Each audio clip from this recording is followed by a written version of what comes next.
নমস্কাৰ বন্ধুসকল, welcome to my YouTube channel P ব্লগলৈ আপোনালোক সকলোকে স্বাগতম জনাইছোঁ। মই আজি অসমীয়াৰ এটা ফকৰা যোজনা হস্তেৰ পিছলে পাওঁ সজ্জনৰো বুৰে নাও আপোনালোকৰ মাজলৈ ব্যাখ্যা লৈ আহিছোঁ। যদি আপোনালোকে মোৰ ভিডিঅ'টো চাই ভাল পায় তেন্তে লাইক কৰিব আৰু কমেণ্ট কৰিব, আৰু যদি মোৰ চেনেলত নতুন তেনেহ'লে ছাবস্ক্ৰাইব কৰিবলৈ নাপাহৰিব। তো এতিয়া ব'লক আমি ভিডিঅ'টো আৰম্ভ কৰোঁ। হস্তিৰ পিছলে পাওঁ সজ্জনৰো বুৰে নাও।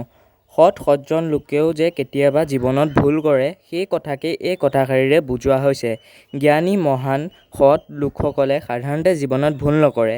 তেওঁলোকে বিভিন্ন কাম কাজত আগবাঢ়োতে যথেষ্ট ভাবি চিন্তি আগপিছ চাইহে আগবাঢ়ে, কিন্তু তাৰ মাজতেই কেতিয়াবা তেওঁলোকৰ সিদ্ধান্তত বিজুতি ঘটে, ভুল হয় আৰু ফলস্বৰূপে অবাঞ্ছনীয় ফলো লাভ কৰিবলগীয়া হয়। একেদৰে হাতী এবিধ বৃহৎ আকাৰৰ ডাঙৰ জন্তু। হাতীৰ খোজ অতি ধীৰ স্থিৰ, গহীন গম্ভীৰ। সাধাৰণতে হাতীৰ ভৰি নিপিচলে, কিন্তু সেই হাতীৰ ভৰি কেতিয়াবা পিছলি পৰে।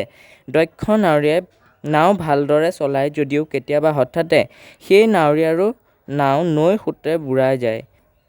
মহান মানুহেও যে জীৱনত দুৰ্ভাগ্যক্ৰমে ভুল কৰে, তাকেই এইদৰে বুজোৱা হৈছে। ধন্যবাদ।